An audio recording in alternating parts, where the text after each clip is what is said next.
This is the story of one man's battle to produce budget music videos in the early 21st century. My name's Leonard Valve, and this has been my 10-year mission to avoid court proceedings, bankruptcy, and not to end up living on a park bench. It's a story of people who could start a fight with their own shadow, and quite often do.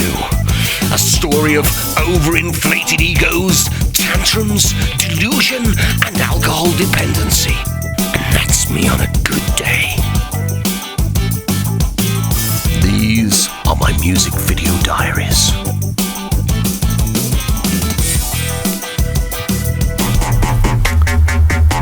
Back in the mists of time, long before Spotify, Amazon, and YouTube, things were very different.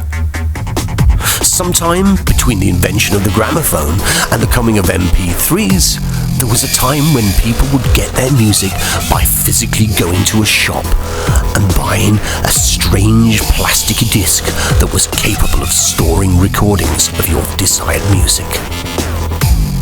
And you had to part with money to obtain these circular music discs that you would then take home and play on a thing called a record player, allowing you to hear the music by a particular artist.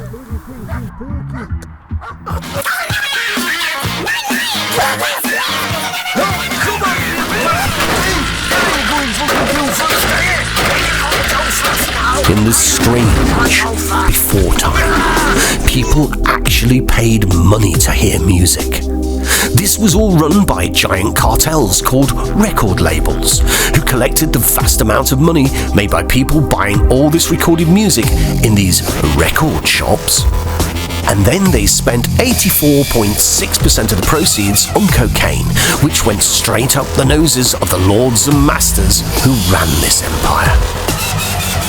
Most of the rest of the proceeds of this operation were placed into brown envelopes and slipped under the tables of what were also very powerful players in the game, a bunch of middle-aged men in bad sweaters that were called radio DJs, with names like Simon Bates, Tony Blackburn, Bruno Brooks, Noel Edmonds, and Dave Lee Travis. For the price of a brown envelope stuffed with used banknotes, these DJs would play the records over the radio that the record label told them to play to the masses, in the hope of brainwashing their listening audience into going to buy a record of Save All Your Kisses For Me by the Brotherhood of Man.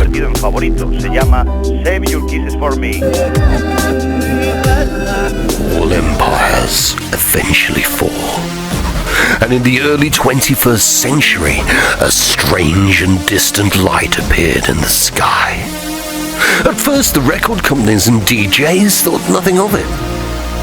But the light gradually got brighter, and a few prophets foretold of the doom that it would wreak upon the music business. I don't think we've even seen the tip of the iceberg. Incredible breakthrough, which has been made possible by developments in communications, particularly the transistor and, above all, the communications satellite. The approaching light in the sky was the internet, and when it hit the music industry, the resulting devastation that it did to the old order was unsurvivable. They gradually lost their ability to force-feed mundane pop to the masses.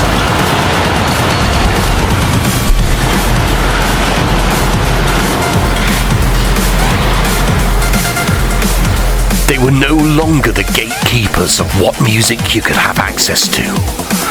And not only did the few artists that survive become self-funded, but they also became self-regulating. I think the potential of what the internet is going to do to society, both good and bad, is unimaginable. But the resulting lack of someone to tell them that their music is shite and not to give up the shelf-stacking job at Tesco is not always a good thing. And that's where I come in. putting this up-and-coming, self-funded and self-regulated talent in front of a camera. Welcome to the new music industry, rising from the flames of the internet, and with no filter or any kind of self-awareness.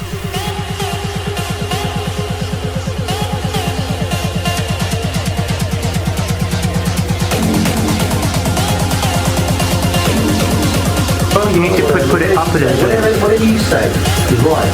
No, it's an alien life form. Is there life on Mars? Yes, it's just landed here. From the rooftops of London to the corridors of long-abandoned mental hospitals, wherever there is talent, the camera shall roll.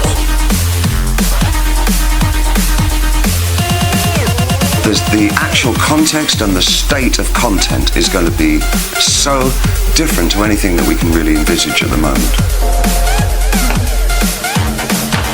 Okay. Pack up. We're done. One, the only one. Time is my position. You spare me to spend in this world. Morality. Why big the tears on my eyes? I'm stacking millions, but I'ma change that to billions. This year I'm gonna make it, and I'm gonna blow like 9/11, and you know it. In case you went noticed, I'm 18, and yeah, I'm fully on this. As long as shit a fucking bitch, fuck off! Still by your side.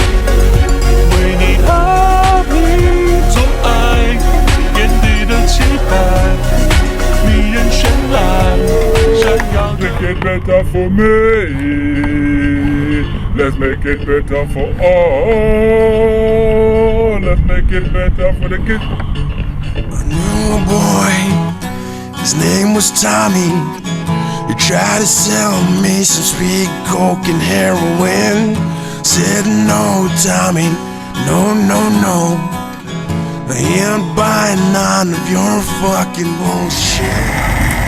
The change in my heart, it came from above.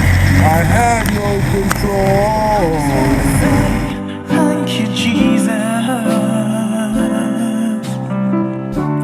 I just wanna give you all the glory, Lord.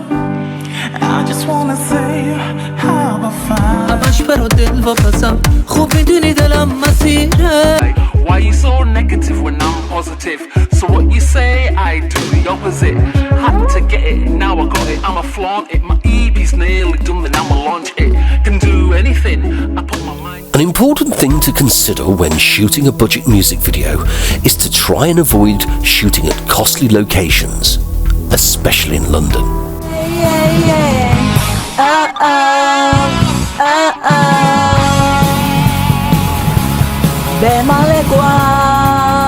Friday night being I was once quoted $2,000 for an hour to shoot on a rooftop overlooking the city. Okay if you're Netflix, but not so good if you're MC Fishcake, who fully expects scenes of a speedboat in Miami to be filmed in Croydon in mid-February for 50 quid. It's also a good idea to avoid shooting your video in the Brick Lane area of East London, because you will be tripping over countless other film crews who are shooting drill videos. I've scouted a few of the choice locations, mainly on the banks of the Thames, where I'd jump out of the back of the van with an artist like a flash mob, with a generator and park cans on gantries that would suddenly spring up as the artist wailed their way through a couple of takes of their song along to a backing track, as local residents shout abuse and tell us that the police are on their way. Then, just as quickly as they appeared, lights, generators, cameras, playback and artist were packed up back into the van, and we were away in a cloud of dust. Hardly brilliant business practice, but certainly no worse than turning up at an abandoned building with a crowbar and asking a prospective music biz wannabe for money up front.